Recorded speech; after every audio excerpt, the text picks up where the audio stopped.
Hello everybody, how y'all doing? My name is Rafael and welcome to today's video. Today we're back into Division 2 and I have a different type of video today. Today I want to talk about my top 5 control points, my favorite control points, the control points that you see me clear most of the times on build videos. And that's because I find these 5 control points to be very easy to complete, super close to fast travel points, and because you can clear them super fast because of the way the enemy waves spawn. So let's jump right into it. The first control point, of course, is the World's End, which I think it's the control point that I've showcased the most in my build videos. It's super close to a settlement, so you can get there very fast.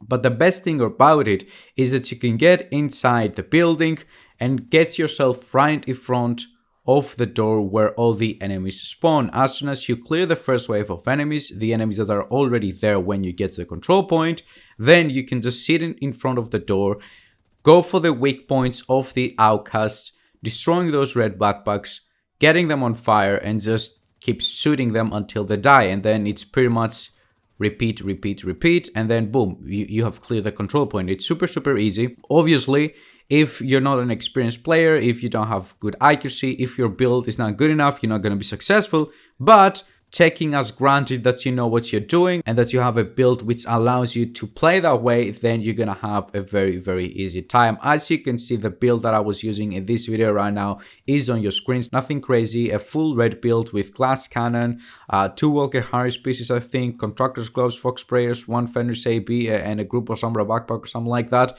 I've tried this control point literally with dozens of builds, with skill builds, with hybrid builds, with striker builds, with blue builds, with red builds, with whatever you might think.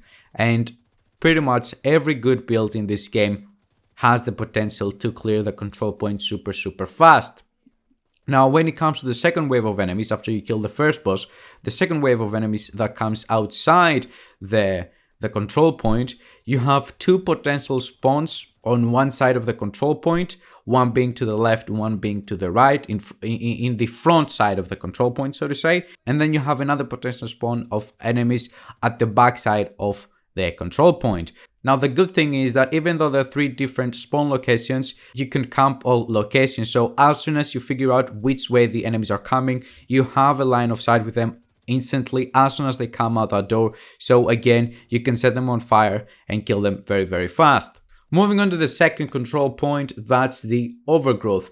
Overgrowth is a little bit to the west of the World's End. However, you don't go there by foot. You have a safe house that you can travel to, which is going to get you even closer. The good thing about Overgrowth is that as soon as you enter the yard or the outside area of the control point, there is a wall at the left side, the one that you see me be right now, where you can use that wall for cover and pretty much make sure that as soon as any enemy tries to get out of the grocery store or the supermarket or whatever that thing is over there, you can just, again, go for his weak point and kill him super fast. If you have a good build, you can even push inside the grocery store, inside the small room where the enemies are coming out. And if you manage to go for a weak point over there and get the enemies burning, then it's GG. You just clear the entire control point. Because as soon as the boss comes out, he's going to be on fire and then you're going to kill him without any resistance. Now, when it comes to the second wave spawns, one of them is on the left, very easy to clear, very easy to see from the rooftop. You can kill enemies as soon as they come out, and then you have 2 spawn points onto the right. Now, as you can see the gameplay, what I've done here, I've pushed a little bit to the right, so I have clear sight of both the spawn points that the enemies might come out. And as you can see, as soon as the enemies spawn, as soon as they start running towards me, I make sure to take them down super easy without even getting damaged most of the time. Even though I'm running with a glass cannon build, as you can see, I have no issues staying alive. Another control point that you have probably seen quite a lot if you have been following the channel for some time now.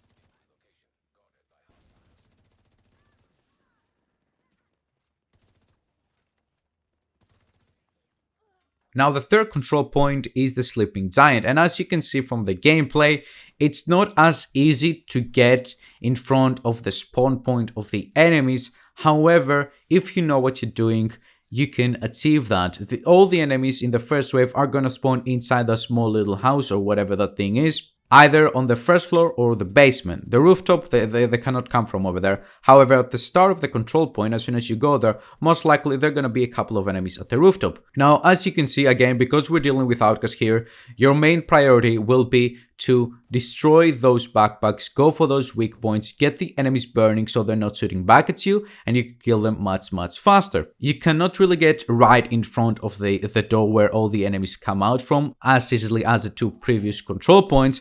However, you can just stay outside that little house or that little hut or whatever it is, and you're pretty much gonna have the same outcome. This control point, in my opinion, is a little bit harder to complete and it's more build reliant. So if you have a pretty good build, you're gonna have a much easier time. However, if your build is really an average build, then it's going to be harder for you to clear this control point than it would be to clear the previous two, in my opinion. When it comes to second wave, the enemies can come either from below the bridge or from the top left side. If they come from the top left side, it's a brilliant mistake that the enemies do. They will try to climb on top of the wall, but as soon as they get there, because Outcasts come with suicide bombers, you just detonate the bomb the suicide bomber has on his chest, and instantly everyone starts burning. If they come from below the bridge or below the road, I don't exactly know what that is. Again, your main priority is to take out the bombs on the suicide bomber's chest so they can be fired on the ground. So any more NPCs that are running towards you are gonna start burning instantly, and you're gonna have a much easier time clearing them.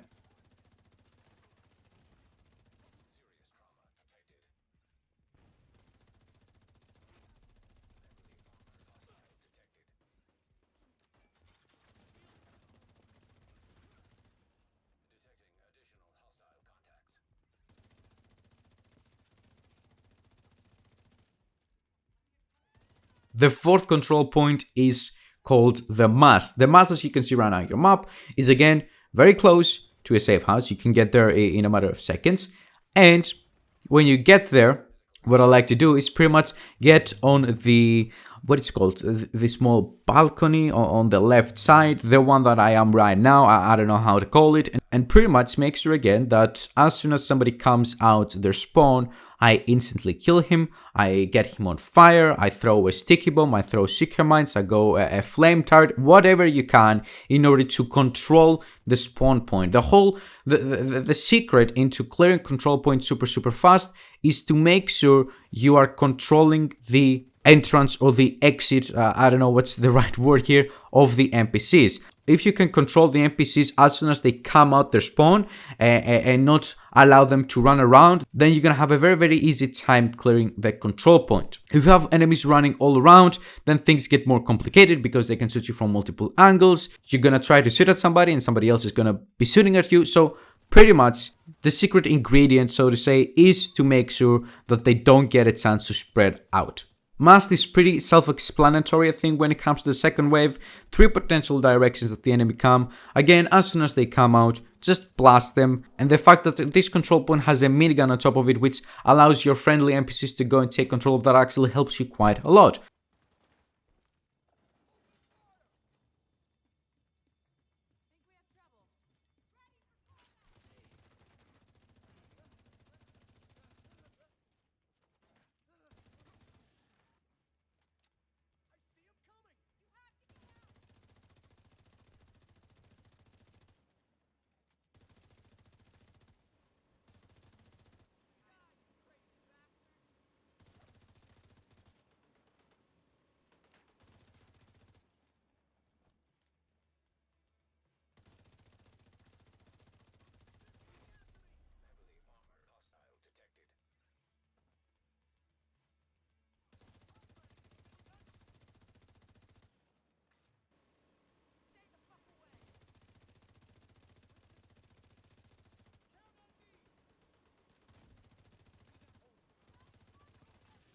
Moving on to the fifth and last control point that I really enjoy doing is, of course, the cinder block. Cinder block is a little bit trickier simply because in order to get to a very good spot, which is the one that you're going to see me go in a little bit, you need first to clear the area. So at the start of the encounter, it's going to be a little trickier. You're going to have to, play a little bit outside of the control point. Make sure you kill the 2, 3, maybe 4 enemies that are holding that area down. And as soon as you cleared the enemies in front of the control point, then you can go push the control point, stay right outside of it, and as soon as they come out again, you just blast them. This control point does not have outcasts, so that changes things a little bit. I think it has hyenas, if I remember correctly. But again, pretty self-explanatory things, guys. I'm not gonna repeat myself here for every control point.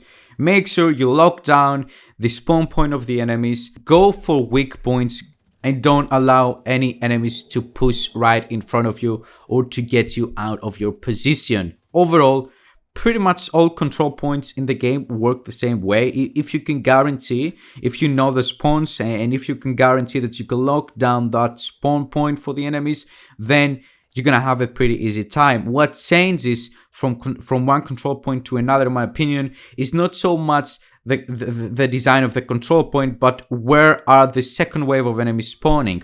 Where are the second boss coming from, so to say? So for example, if you go and do the control point with an airplane on it, I don't remember the name of it, but if you go there, you're gonna notice that even though the spawn points for the first wave are pretty good and you can lock them down super easily, the second wave of enemies spawns quite far from where you are, and enemies have a pretty easy time spreading around. You cannot really lock them down as soon as they spawn, which means that they're gonna spread out and it's gonna take longer for you to kill them.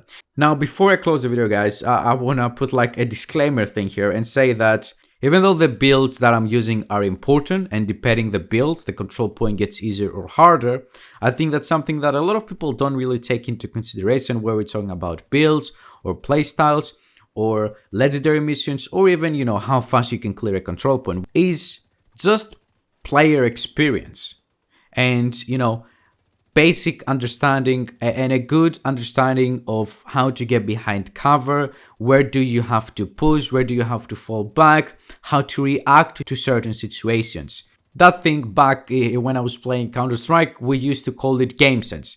Pretty much, being able to decide in a matter of seconds what your next move should be, predicting what the enemies are going to do, even though those are NPCs, and on the Counter-Strike there were actual players. It's pretty much the same. Like, is that Sanga going to push me? He's going to fall back. Should I fall back? Do I have enough DPS to kill him before he gets on top of me? All those things are actually very important. And I see people talk about only their builds and magically think that because they put the same build as someone else, now they're gonna clear the same content in the exact same way. There are videos on YouTube with builds that clear solo legendaries in 15 and 20 minutes, and if I put them on, I'm just gonna wipe, right? So the only difference between me and the guy who did it was pretty much game sense and player experience, if you wish.